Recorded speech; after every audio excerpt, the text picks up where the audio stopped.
എടാ ഒരുത്തനെ വീഴ്ത്താനോ തളർത്താനോ തീരുമാനിച്ചിട്ടുണ്ടെങ്കിൽ പിന്നെ ബൈബിളും എത്തിക്സും ഒക്കെ എടുത്ത് അങ്ങ് ഉത്തരത്തിലോട്ട് വെച്ചിട്ട് ലക്ഷ്യത്തിന് വേണ്ടി പരിശ്രമിക്കും. ഏകദേശം അതുപോലെ തന്നെയാണ് മോഹൻ ബഗാൻ സൂപ്പർ ജയൻസിന്റെ കാര്യവും.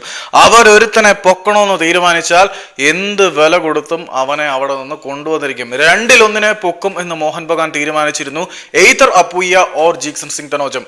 ഇന്ത്യയിൽ അവൈലബിൾ ആയിട്ടുള്ളതിൽ വെച്ച് ഏറ്റവും മികച്ച രണ്ട് ഡിഫൻസീവ് മിഡ്ഫീൽഡേഴ്സ് ആരൊക്കെയാണ് എന്ന് ചോദിച്ചു കഴിഞ്ഞാൽ വെരി സിംപ്ലി നമുക്ക് പറയാൻ കഴിയും അപ്പുയ്യ അല്ലെങ്കിൽ ജീക്സൺ സിംഗ് തനോജം. ഈ രണ്ട് താരങ്ങളിൽ ഒരാളെ മോഹൻ ബഗാൻ സൂപ്പർ ജയൻസ് തൂക്കും എന്ന് ഏറെക്കുറെ ഉറപ്പായിരുന്നു. അവരുടെ പ്രഖ്യാപന നയങ്ങളിലും ഒന്ന് തന്നെയാണ്.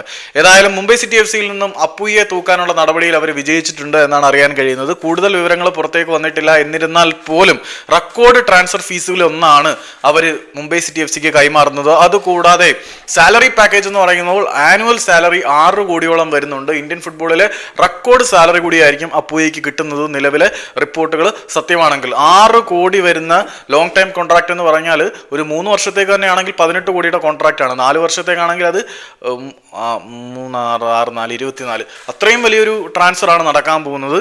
മേ ബി റെക്കോർഡ് സാലറി പാക്കേജും ട്രാൻസ്ഫർ ഫീയും ഒക്കെ മുംബൈ സിറ്റി എഫ് സിക്ക് കൊടുത്തിട്ട് ലാലങ് മാവിയാർ ആൾട്ടെ എന്ന അപ്പുയെ, ഇന്ത്യൻ ഫുട്ബോളിന്റെ ഗോൾഡൻ ബാച്ചിൽപ്പെട്ട അപ്പുയെ സ്വന്തമാക്കിയിരിക്കുകയാണ് മോഹൻ ബഗാൻ സൂപ്പർ ജയൻസ്. അത് സംബന്ധിച്ചുള്ള എക്സ്ക്ലൂസീവ് ഡീറ്റെയിൽസ് പുറത്തുവിടാമെന്ന് മാർക്കസ് മർഗുലോയും പറഞ്ഞിട്ടുണ്ട്. അപ്പം ഈ ഇന്ത്യൻ ഫുട്ബോളിലെ ഗോൾഡൻ ബാച്ചിനെ കുറിച്ച് ചെയ്ത ആർട്ടിക്കിളിന്റെ ഒരു ലിങ്ക് ഞാൻ നമ്മുടെ കമന്റ് ബോക്സിൽ പിൻ ചെയ്ത് വെച്ചേക്കാം. വേണമെങ്കിൽ ഒന്ന് കയറി നോക്കിയാൽ കുറച്ച് ഇഷ്ടപ്പെടാൻ സാധ്യതയുണ്ട്.